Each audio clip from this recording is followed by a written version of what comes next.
Basically पड़ती क्यों है, क्योंकि यहाँ पर दो शिफ्ट हैं, शिफ्ट 1 और शिफ्ट 2। दोनों ही शिफ्ट में अलग अलग क्वेश्चन पेपर्स आएंगे। कितनी भी कोशिश क्यों ना कर ली जाए, जब जो एक ही पेपर में दो अलग अलग क्वेश्चन पेपर्स का इस्तेमाल होगा तो जाहिर सी बात है उनके लेवल में डिफरेंस आएगा, क्योंकि शिफ्ट 1 का और पी का परसेंटाइल शिफ्ट 2 का सेम है। तो हम ऐसे बोल सकते हैं कि शिफ्ट 1 के जो 180 मार्क्स हैं वो इक्विवेलेंट हैं शिफ्ट 2 के 192 मार्क्स के। यानी कि शिफ्ट 1 का पेपर हार्ड था और शिफ्ट 2 का पेपर कैसा था, कंपैरेटिवली इजी था। इसीलिए इसमें 192 मार्क्स उसने स्कोर कर लिए हाईएस्ट, और इसने 180 स्कोर कर लिए। इसी को हमको नॉर्मलाइज करना है, दोनों को सेम पैटर्न पर लेके आना है कि अगर पेपर का लेवल सेम होता तो मार्क्स कितने होते। ठीक है, हमें समस्या आयोग की नीयत से है। ये वही आयोग है जिसने 2016 के आरओ के पेपर के आउट होने के बाद इस घटना को सिरे से नकार दिया था कि पेपर आउट हुआ है, जबकि 2016 में पेपर 2023 से भी ज्यादा व्यापक तरीके से आउट हुआ था। ये वही आयोग है जहां पीसीएस का पेपर आउट होने के बाद आयोग की ही परीक्षा नियंत्रक की संलिप्तता पाई गई और उन्हें आयोग के अंदर से ही गिरफ्तार करके ले जाया गया। और ये वही आयोग है जहां सुहासिनी वाजपेयी की कॉपी बदल दी जाती है और उन्हें मेंस में फेल डिक्लेयर कर दिया जाता है। नमस्कार, यूपी पीसीएस प्लानर्स के एक नए वीडियो में आपका स्वागत है। लगातार विरोध के बावजूद भी आयोग ने नोटिस दे दिया है कि पीसीएस और आरओ के एग्जाम अब 2 शिफ्ट्स में ही होंगे, और इसी के साथ उसने एक नोटिस नॉर्मलाइजेशन का भी दिया है। सबसे ज्यादा विरोध इसी शिफ्ट वाइज पेपर का और नॉर्मलाइजेशन का ही हो रहा है और अभी भी विरोध जारी है। आयोग, जिसकी साख पहले से ही कैंडिडेट्स के बीच कुछ खास अच्छी नहीं बची है, उसके इस कदम से सभी एस्पिरेंट्स परेशान हैं कि इस नए प्रोसेस से पढ़ने वाले और डिजर्विंग कैंडिडेट्स का नुकसान होगा और धांधली की पॉसिबिलिटी और ज्यादा बढ़ जाएगी। जो आयोग पेपर में सवाल भी सही से फ्रेम नहीं कर पा रहा है, सही आंसर कीज जारी नहीं कर पाता है, वो अब कैंडिडेट्स के लिए एक और शिगुफा लेकर आ गया है। अब यहाँ पर नॉर्मलाइजेशन से क्या समस्या आ सकती है, इसके लिए इस प्रोसेस को समझना जरूरी है। ये जो नॉर्मलाइजेशन का प्रोसेस आयोग ने दिया है, ये परसेंटाइल और इक्वी परसेंटाइल मेथड पर बेस्ड, जिसको नेशनल टेस्टिंग एजेंसी अपने अलग अलग शिफ्ट वाइज एग्जाम्स में पहले से ही यूज कर रही है। इस प्रोसेस में नॉर्मलाइजेशन का काम बेसिकली 3 स्टेप्स में होता है, जिसे समझने के लिए हम अपने एग्जाम का ही एक एग्जाम्पल लेते हैं और ये मान लेते हैं कि यहाँ एग्जाम की 2 शिफ्ट्स हैं, और आसानी के लिए हम ये भी मान लेते हैं कि एग्जाम देने वाले कुल कैंडिडेट्स की संख्या 25 है। ये मैं इसलिए मान रहा हूँ कि कैलकुलेशंस में आसानी हो और मुझे समझाने में और आपको समझने में भी आसानी हो कि बेसिकली ये नॉर्मलाइजेशन है क्या और किस तरीके से आयोग इस प्रोसेस को करेगा और इसमें क्या क्या दिक्कतें आ सकती हैं। तो यहाँ पर जैसे मैंने कहा कि हम लोगों ने माना है कि कैंडिडेट्स की संख्या 25 है, जिसमें से 15 कैंडिडेट्स पहली शिफ्ट में एग्जाम दे रहे हैं और जो बाकी 10 कैंडिडेट्स हैं वो दूसरी शिफ्ट में एग्जाम दे रहे हैं। तो यहाँ पर जैसे 3 स्टेप्स मैंने बोली, तो उनमें जो पहली स्टेप्स होगी वो कैंडिडेट्स के जो रॉ मार्क्स हैं उनको परसेंटाइल परसेंटाइल में बदलने से होगी। अब नॉर्मलाइजेशन के लिए सबसे पहले दोनों शिफ्ट्स के सभी बच्चों के जो रॉ मार्क्स होंगे उनकी अलग अलग टेबल बनाई जाएगी और इस टेबल में बच्चों को रॉ मार्क्स के आधार पर अरेंज कर लिया जाएगा, असेंडिंग ऑर्डर पे या डिसेंडिंग ऑर्डर पर। यानी कि एक क्रम बनाया जाएगा जिसमें जिसके सबसे ज्यादा रॉ मार्क्स हैं उसको सबसे ऊपर रखा जाएगा और उसके अकॉर्डिंग कम वालों को नीचे रखते हुए एक क्रम से इनको अरेंज कर लिया जाएगा। ठीक है, जब ये क्रम बन जाएगा उसके बाद मार्क्स को परसेंटाइल में बदल लिया जाएगा। परसेंटाइल में कैसे बदला जाएगा इसका फार्मूला आयोग ने दिया है और ये वही इक्वी परसेंटाइल मेथड है। तो यहाँ पर आयोग ने जो फार्मूला अपनी विज्ञप्ति में दिया है वो फार्मूला है ये। यहाँ पर पी आई जे मतलब जो परसेंटाइल जो मार्क्स है या परसेंटाइल जो है वो बेसिकली कैसे निकाला जाएगा, number of candidates in shift having raw scores less than equal to X I J upon N J multiplied by 100। तो समझ लेते हैं पी आई जे जो है वो परसेंटाइल स्कोर है। तो मान लिया हमको कैंडिडेट एक्स का परसेंटाइल स्कोर निकालना है तो उसका परसेंटाइल स्कोर यहाँ पर पी है। जो ऊपर है number of candidates in shift having raw score less than और इक्वल टू एक्स आई जे, ये क्या है बेसिकली, ये हम देखेंगे कि कुल कितने कैंडिडेट्स हैं। जिन कैंडिडेट्स के जो रॉ मार्क्स हैं वो एक्स के रॉ मार्क्स के बराबर हैं या उससे कम है। ठीक, तो एक्स के रॉ मार्क्स के बराबर या उससे कम रॉ मार्क्स वाले जितने भी कैंडिडेट्स हैं उनकी संख्या ऊपर यहाँ पर लिख दी जाएगी और जो टोटल कैंडिडेट जो एग्जाम दे रहे हैं उस पर्टिकुलर शिफ्ट में एग्जाम देने वाले कैंडिडेट का नंबर को यहाँ पर लिख के 100 से मल्टीप्लाई जब कर देंगे तो हमारे पास परसेंटाइल आ जाएगा। अभी हम लोग प्रैक्टिकली करके देखेंगे अपने एग्जाम्पल के आधार पर कि ये कैसे हो रहा है। तो अगर हम अपने एग्जाम्पल को देखें तो यहाँ पर सबसे पहले हम लोगों ने माना है कि कुल 25 कैंडिडेट्स हैं। 25 कैंडिडेट्स यानी कैंडिडेट ए से लेके कैंडिडेट जेड तक हमारे पास कैंडिडेट्स हैं, जिनमें से 15 कैंडिडेट्स किसमें हैं, शिफ्ट 1 में एग्जाम दे रहे हैं, और जो बाकी 10 कैंडिडेट्स हैं वो शिफ्ट 2 में एग्जाम दे रहे हैं। तो हमारा पहला काम है कि इन कैंडिडेट्स के जो रॉ मार्क्स है, रॉ मार्क्स है मतलब जो एग्जाम उन्होंने दिया तो उन्होंने जो एक्चुअल मार्क्स जो उनको मिले वो उनके रॉ मार्क्स कहलाएंगे। और ये रॉ मार्क्स के आधार पर इनको हमने अरेंज कर लिया है। सबसे ज्यादा रॉ मार्क्स वाले कैंडिडेट को सबसे ऊपर रखा है और उससे कम वाले को उससे नीचे रखा है। तो हमारे पास ये दोनों शिफ्ट्स के ये जो प्रोजम्पशन हमने लिए उसके आधार पर ये आ गया। तो ए के रॉ मार्क्स 180 हैं, बी के 178 हैं, सी के 160 हैं। टोटल जो पेपर है वो 200 मार्क्स का है फॉर एग्जांपल। तो ऐसे ही हम लोगों ने सी के 160 ऐसे ही इसको अरेंज कर लिया है। एन के 85 रॉ मार्क्स हैं और ओ के 40 रॉ मार्क्स हैं। तो ये 25 कैंडिडेट्स हमारे पास पहली शिफ्ट के हैं जिनके रॉ मार्क्स हमको ये देके रखे गए हैं और इनको हम लोगों ने एक ऑर्डर में अरेंज कर लिया है। ऐसे शिफ्ट 2 में 10 कैंडिडेट्स हैं और ये 10 कैंडिडेट कौन है, P Q R S T U V W x और वाई।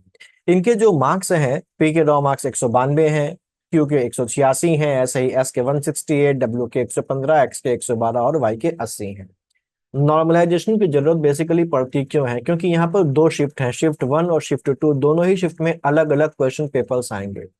कितनी भी कोशिश क्यों ना कर ली जाए, जब जो एक ही पेपर में दो अलग अलग क्वेश्चन पेपर्स का इस्तेमाल होगा तो जाहिर सी बात है उनके लेवल में डिफरेंस आएगा, क्योंकि सवाल अलग अलग होंगे तो डिफरेंस होगा। उनकी जो डिफिकल्टी लेवल है उसमें अंतर आ जाएगा। एक पेपर दूसरे के बराबर नहीं हो सकता, एक आसान होगा और दूसरा थोड़ा सा कठिन, ये ज्यादा आसान हो सकता है। और इसी आधार पर जो कैंडिडेट्स हैं, एक ही कैंडिडेट अगर दोनों एग्जामों को देगा तो उसके मार्क्स दोनों में अलग अलग आएंगे। आसान वाले में ज्यादा मार्क्स वो स्कोर कर सकता है और कठिन वाले में वो कम मार्क्स स्कोर कर सकता है। तो अब यहाँ पर क्योंकि रिजल्ट तो एक ही निकलेगा, शिफ्ट वाइज रिजल्ट निकलेगा नहीं, तो इसके लिए दोनों ही शिफ्ट के मार्क्स को मिला के एक कंबाइन हमको बनाना होता है रिजल्ट। तो उसके लिए हम यहाँ पर नॉर्मलाइजेशन का इस्तेमाल करते हैं, जिससे कि क्वेश्चन पेपर के बीच का जो डिफरेंस है वो डिफरेंस वहां पर नलिफाई हो जाए और समान लेवल पर दोनों ही शिफ्ट के कैंडिडेट्स के मार्क्स हमारे सामने आ जाएं। इसको नॉर्मलाइजेशन बोला जाता है। तो यहाँ पर हम लोगों ने इनको अरेंज कर लिया। अब इसको अरेंज करने के बाद हम इनके यहाँ पर परसेंटाइल कैलकुलेट करेंगे। आप लोग चाहें तो साथ साथ कैलकुलेट करते हुए चल सकते हैं।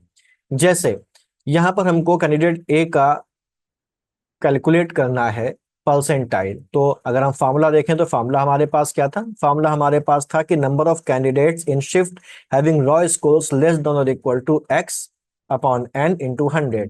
वापस आ जाए तो हम जब ए का निकाल रहे हैं तो हम देखेंगे कि कितने कैंडिडेट्स ऐसे हैं जिन कैंडिडेट्स के रॉ मार्क्स ए के रॉ मार्क्स के बराबर या उससे कम है। तो टोटल यहाँ पर शिफ्ट 1 में 15 कैंडिडेट्स हैं, तो ए के बराबर या उससे कम वाले टोटल कैंडिडेट्स का नंबर कितना हो गया, 15 हो गया, ए सहित, क्योंकि ए के भी तो उतने ही हैं। तो यहाँ पर जब परसेंटाइल निकालेंगे तो यहाँ ऊपर 15 हो जाएगा, नीचे भी total number of students in shift कितना हो गया, 15 हो गया, मल्टीप्लाइड बाई 100। तो ये ए का जो परसेंटाइल आ गया वो कितना आ गया, 100 आ गया। ऐसे जब हम बी का निकालेंगे तो कितने ऐसे स्टूडेंट्स हैं जिनके रॉ मार्क्स बी के बराबर या उससे कम है। तो ये कितने हो जाएंगे, 14 हो जाएंगे। 1 2 3 4 5 6 7 8 9 10 11 12 13 14। और टोटल जो स्टूडेंट्स हैं शिफ्ट में वो कितने हैं, वो 15 हैं, डिवाइड बाई 15 इंटू 100। तो इसका जो परसेंटाइल हमारे सामने आ जाएगा वो 14 डिवाइड बाई 15 इंटू 100 का परसेंटाइल हो जाएगा 93.3 डेसिमल्स में आएगा। और आयोग ने अपनी नोटिस में साफ साफ कहा है कि वो 6 डेसिमल तक को कंसीडर करते हुए यहाँ पर चलेगा। यहाँ पर देखिए लिखा हुआ है rounding off to 6 places of decimal. तो हम भी 6 प्लेसेज ऑफ डेसिमल्स तक लेके चलेंगे तो 93.333333 आ जाएगा। ऐसे ही जब हम सी का निकालेंगे तो सी के रॉ मार्क्स के बराबर या उससे कम रॉ मार्क्स वाले कितने स्टूडेंट्स होंगे, तो ये हो जाएंगे हमारे पास 13। आप गिन के देख सकते हैं, 1 2 3 4 5 6 7 8 9 10 11 12 13। तो 13 हो गए।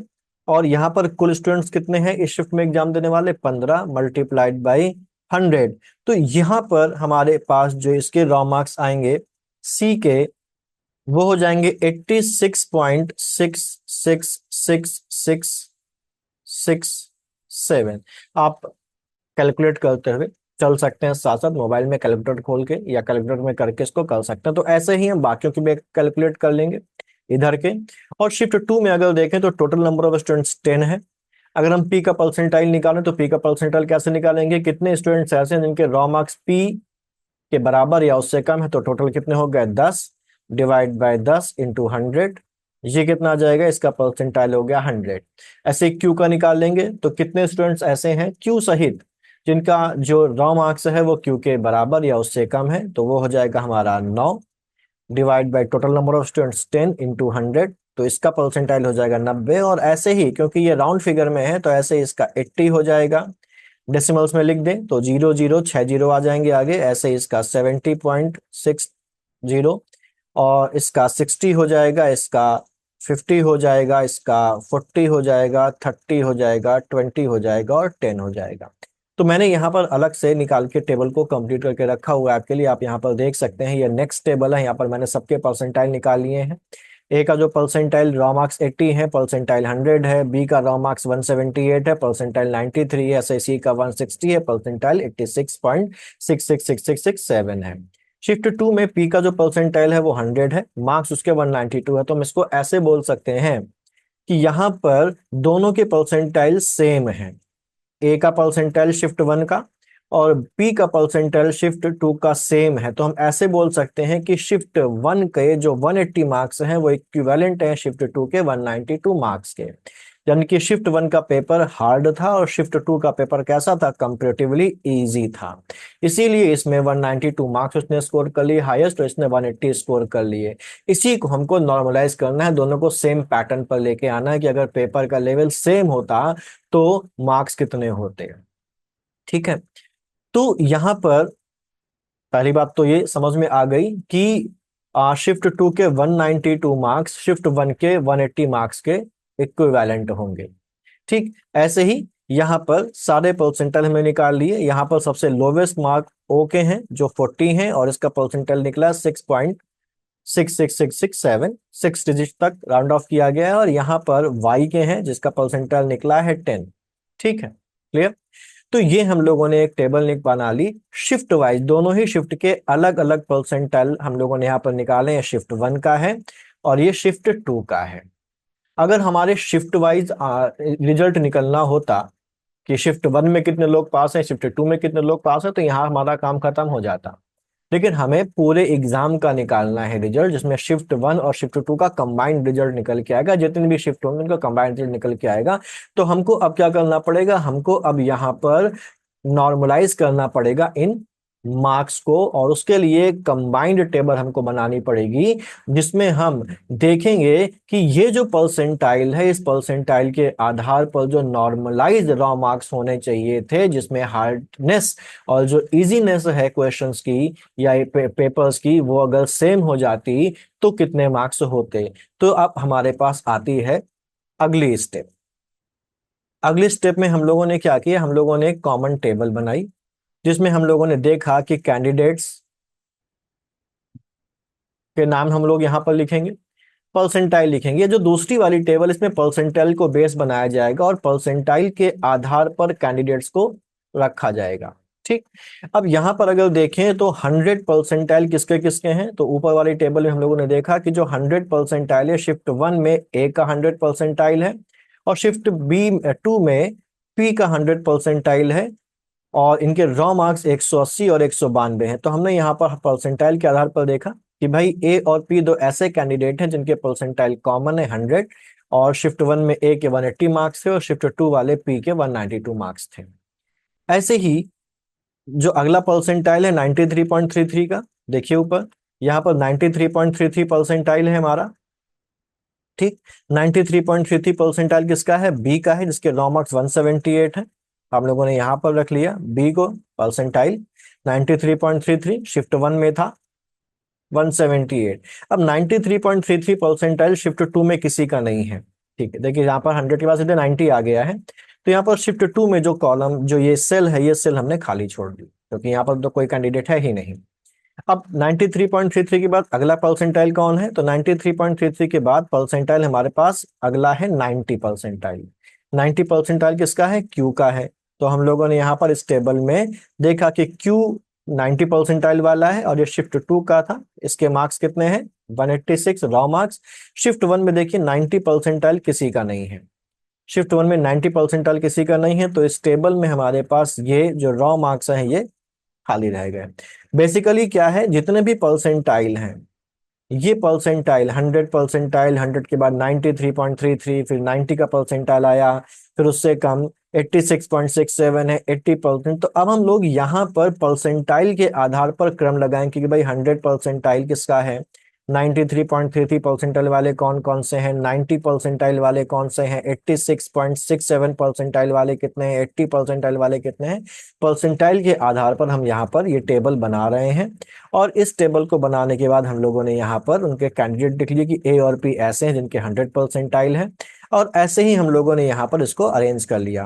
80 परसेंटाइल वाले देखिए डी और आर हैं, जिसमें डी शिफ्ट 1 का था जिसके शिफ्ट 1 में 158 मार्क्स थे, और आर जो है वो शिफ्ट 2 का है जिसके 170 मार्क्स थे। हम ऊपर एक बार चेक कर लेते हैं, ये देखिए जो 80 परसेंटाइल शिफ्ट 1 में भी है डी के 158 मार्क्स के साथ, और 80 परसेंटाइल शिफ्ट 2 में भी है आर के 170 मार्क्स के साथ। और ऐसे ही हम लोगों ने अब ये टेबल बना ली। इस टेबल में वो कई सारे कॉलम खाली छूट जाएंगे, जैसे 93.33 परसेंटाइल शिफ्ट 1 में तो थे बी के, लेकिन शिफ्ट 2 में किसी के भी 93.33 परसेंटाइल नहीं थे, तो ये वाला जो सेल है ये खाली छूट गया। और ऐसे ही जब हम लोगों ने इसको अरेंज कर लिया तो हमारे पास ये एक टेबल बनके ये तैयार हो गई। ठीक है, ये एक टेबल हमारे पास बनके तैयार हो गई। अब यहाँ पर हमको इसको नॉर्मलाइज करना है। मुझे उम्मीद है कि आपको यहाँ पर क्लियर हुआ होगा, ठीक है, कि ये टेबल कैसे बनी है।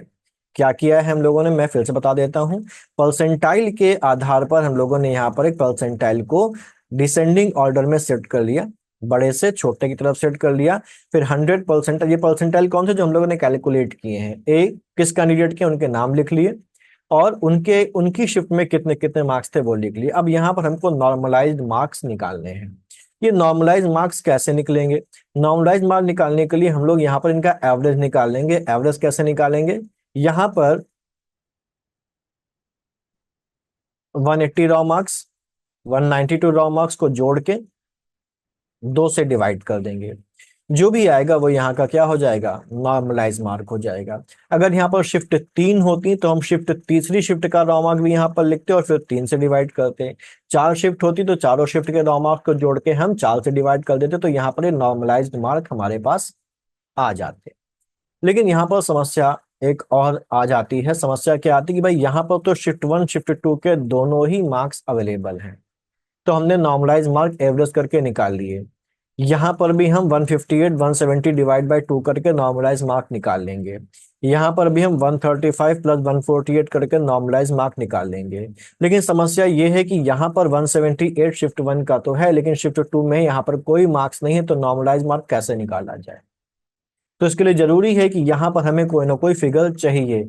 तो यहाँ पर वास्तविक फिगर तो हमारे पास अवेलेबल है नहीं, और क्योंकि वास्तविक फिगर अवेलेबल नहीं है और हमको फिगर चाहिए भी, तो यहाँ पर हम सहारा लेते हैं किसका, स्टैटिस्टिक्स का।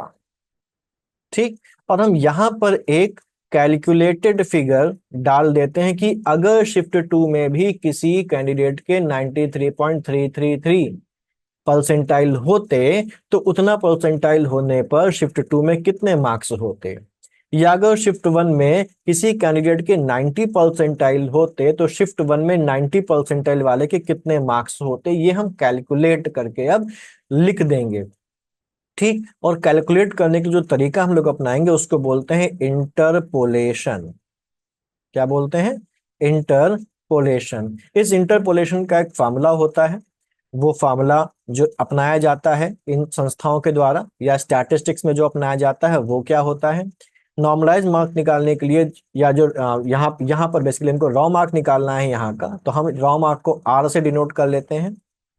और ये क्या हो जाएगा, इसका फार्मूला होता है x1 plus x2 minus x1 upon P2 minus P1 multiplied by P minus P1। ठीक, आपको इसको समझना नहीं क्योंकि एग्जाम में तो आना नहीं है, तो केवल देख लीजिए कि कैसे कैलकुलेट हो रहा है।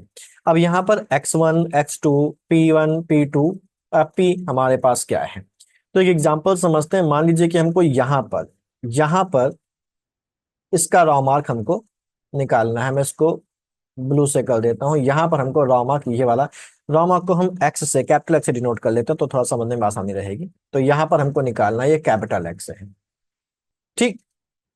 अगर इसका हमको निकालना है कैपिटल एक्स है, तो उसके ठीक बाद वाला रॉ मार्क हो जाएगा x1 और उसके ठीक पहले वाला रॉ मार्क हो जाएगा x2। p मतलब परसेंटाइल, जिसका हमको निकालना है उसका जो परसेंटाइल होगा वो कहलाएगा p, उसके बाद वाला परसेंटाइल p1 और उसके ऊपर वाला परसेंटाइल p2 हो जाएगा। तो अगर हमको x यहाँ पर कैलकुलेट करना है तो कैसे निकालेंगे, यही फॉर्मूला है। ये x बराबर हो जाएगा x1। x1 कितना है 186 plus x2 minus x1। x2 कितना है 192।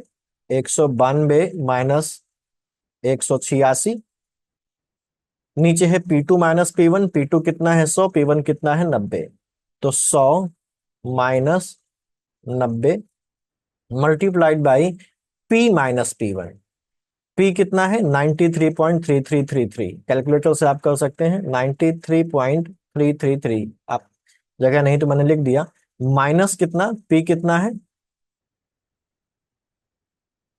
इतना, और P1 कितना है 90। तो 90 ये। तो अगर इसको सॉल्व करेंगे तो आ जाएगा 186 प्लस यहाँ पर 192 माइनस 186 होगा 6, नीचे हो जाएगा 10 मल्टीप्लाइड बाय 93.33333 को 90 से घटाएंगे तो आ जाएगा 3.33333। 6 टाइम्स, 6 डिजिट्स तक चला जाएगा ये। और इसको जब हम सॉल्व करेंगे तो आप कैलकुलेटर लेकर अगर बैठे हैं तो उसको सॉल्व कर लीजिए और देखिए कि कितना ये आ रहा है। तो ये बेसिकली आ जाएगा, जब हम इसको सॉल्व करेंगे तो ये पूरा आ जाएगा 1.9999, जिसको हम 2 मान सकते हैं, तो हो जाएगा 186 प्लस 2 यानी कि 188। आप लोग कैलकुलेट करके देखिए। तो ये जो फिगर है ये आ जाएगा 188। तो यहाँ पर रॉ मार्क अगर किसी का होता 93.33 परसेंटाइल वाले का तो 188 होता। ऐसे ही हम यहाँ का कैलकुलेट कर लेंगे। इसको भी मैं एक बार कैलकुलेट करके आपको दिखा देता हूँ कि कैसे कैलकुलेट करना है। तो पहले इसको साफ कर देते हैं।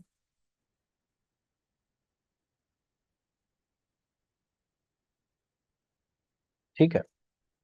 तो अब यहाँ पर तो हमने 188 ये कैलकुलेट कर लिया।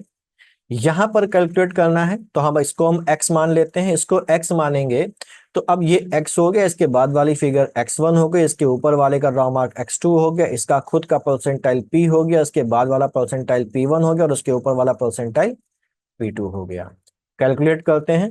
फॉर्मूला आपके सामने लिखा हुआ है। x1 कितना है 160 प्लस x2 माइनस x1 यानी कि 178 minus 160 divide by P2 minus P1। तो P2 है 93.3333 minus 86.666667 multiplied by P minus P1। तो P इसका है 90 और माइनस P1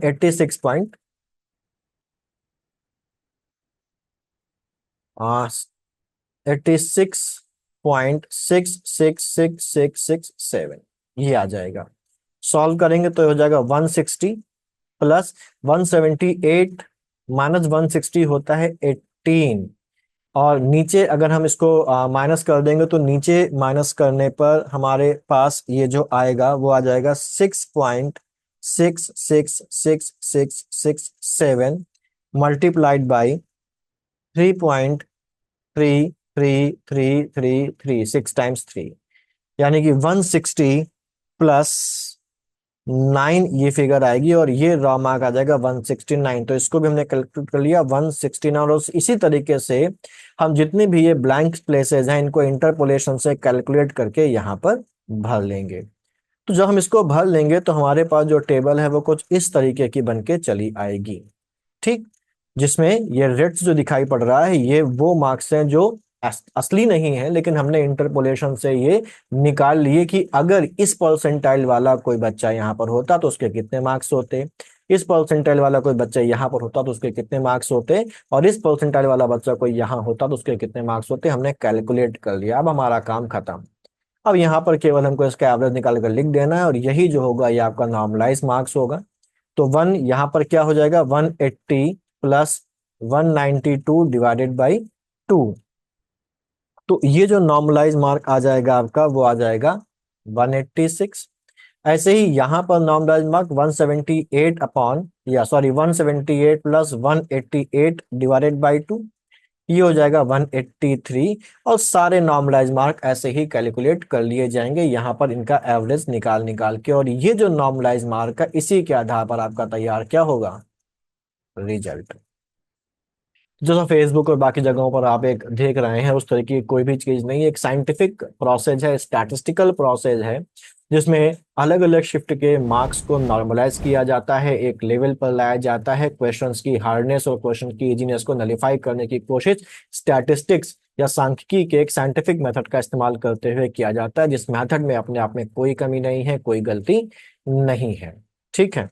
और अगर इस तरीके के उसको फॉलो करके रिजल्ट तैयार किया जाता है तो उस रिजल्ट में कोई भी कमी नहीं है। यानी कि अब इससे जो हम लोगों ने कैलकुलेशन देखी आपको ये समझ में आ गया होगा कि ये प्रोसेस एक साइंटिफिक स्टैटिस्टिकल प्रोसेस है जो अपने आप में बिल्कुल सही है और दोनों शिफ्ट्स के कैंडिडेट्स के मार्क्स को सेम लेवल पर सही तरीके से ले आता है।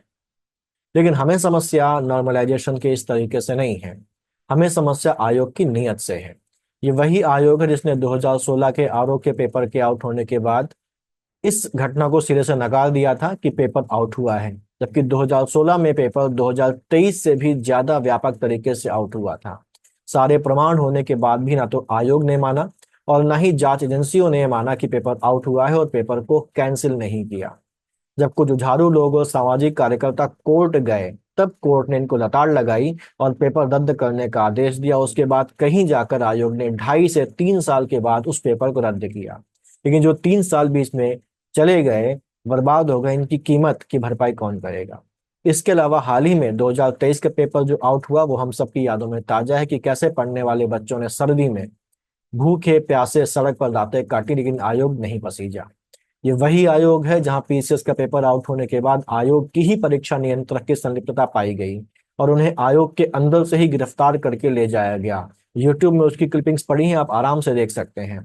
और ये वही आयोग है जहां सुहासिनी वाजपेयी की कॉपी बदल दी जाती है और उन्हें मेंस में फेल डिक्लेयर कर दिया जाता है। जब वो कोर्ट जाती हैं तब आयोग इस बात को एक्सेप्ट करता है और ये बात खुलती है कि कॉपी बदल दी गई थी और अपनी असली कॉपी के आधार पर सुहासिनी वाजपेयी वही मेंस एग्जाम पास डिक्लेयर कर दी जाती हैं जिसमें वो पहले फेल थी। लेकिन इंटरव्यूज में भी आयोग उन्हें फिर से डिस्क्वालीफाई कर देता है, जिससे ये भी समझ में आता है कि आयोग में धांधली तो है लेकिन आयोग दुश्मनी भी निभाता है। ये तो केवल एक झलक है, पुराने अभ्यर्थी और सिलेक्टेड लोग जानते हैं कि आयोग क्या क्या कारनामे कर चुका है।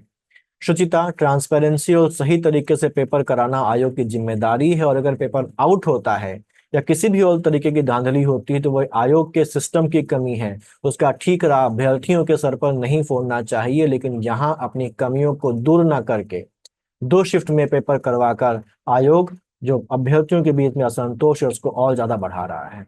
अभ्यर्थी आयोग के सबसे बड़े स्टेक होल्डर हैं और आयोग उन्हीं की बात नहीं सुनता।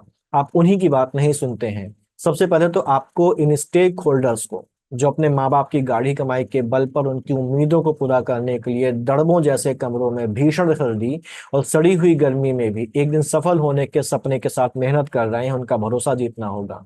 सबसे पहले आपको ये दिखाना होगा कि आप सही पेपर बना सकते हैं। आपको पारदर्शिता और जवाबदेही लानी होगी अपने प्रोसेसेस में और रिजल्ट जारी करने के साथ ही आपको आंसर की भी जारी करनी होगी। लेकिन आज की परिस्थितियों में ये सब केवल दिन में देखे जाने वाले सपने ही लगते हैं। हम लोग केवल विरोध कर सकते हैं, सो पढ़ाई के साथ साथ उसे भी जारी रखिए। शायद किसी दिन जिम्मेदारों के कानों में जू रेंग जाए और अंधों बहरों को आपकी मेहनत और आपका रोना दिखाई और सुनाई दे जाए।